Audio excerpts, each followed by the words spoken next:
كانت متوترة ومش عارفة تتلم على أعصابها. الكل بيقول إنها رجعت لعوايدها القديمة من تاني، والبداية كانت بظهورها بالشكل ده من الانتخابات.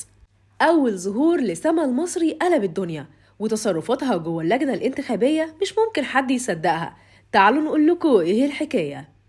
أول ظهور لسما المصري بعد ما قضت 3 سنين في السجن كان كالعادة مثير للجدل، قلب الدنيا وخلاها تتصدر لترند، رغم إن الفيديوهات والصور المنتشرة ليها ما تتخطاش الثواني. لكن اللي عملته في اللجنة الانتخابية هو اللي قلب الدنيا، وخلى كل الناس تحكي وتتحاكى عنها، واسمها يطلع ترند على السوشيال ميديا من تاني. سما ظهرت بنفس مظهرها اللي كانت عليه من 3 سنين، وكانت لابسة فستان كله تايجر في تايجر، وده اللي خلى اللي واقفين أول ما شافوها يقولوا لها انت كده حاطة عينك على أبو هشيمة.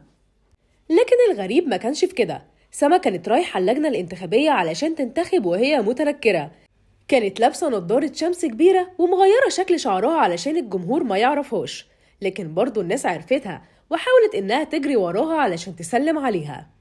وأول ما دخلت اللجنة كان باين عليها التوتر وإنها مش قادرة تمسك أعصابها، كل حاجة كانت بتمسكها من إيديها كانت بتقع، وكانت متوترة جدا وبتحاول تهرب من الكاميرات، وما كانتش عارفة تتصرف إزاي. الناس كانت مستغربة لأن سما كانت أيقونة في الثقة بالنفس، وما كانتش بتخاف من الكاميرات ولا من الناس بالشكل ده، وكانت بتظهر في مناسبات كتير زحمة أكتر من كده ومش بتحاول تستخبى. واللي يفسر اللي حصل إنها لما خرجت من السجن في أخبار كتير إنها عندها اكتئاب، وأخدت قرار إنها عايزة تتوب وما تعملش اللي هي كانت بتعمله ده تاني. وقالت كمان إنها هتتحجب وتطلع عمرة، ولو رجعت وظهرت هيكون في برنامج ديني، لكن كان كل طلبها الوحيد إنها ترجع لأهلها، لكنهم رفضوا تماما استقبالها، وقالوا لها إنهم بقوا بيعتبروا بنتهم ميتة.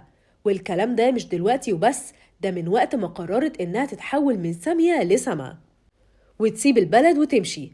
في أخبار كمان اتقالت إنها هترجع لشغلها القديم في السياحة، وإنها بسبب حالة الاكتئاب اللي عندها واللي زادت بعد زيارتها لأهلها هي مش هتظهر الفترة دي نهائي لا لوحدها ولا مع أي حد. وده اللي خلى الجمهور يشوف إن الحالة اللي كانت فيها بسبب الاكتئاب اللي عندها، وعلشان كده كانت خايفة من الناس. دلوقتي بقى جدوركم تقولولنا، شايفين تصرفات سما كانت طبيعية وعادية ولا فعلا الاكتئاب باين عليها؟ شاركونا رأيكم في الكومنتات.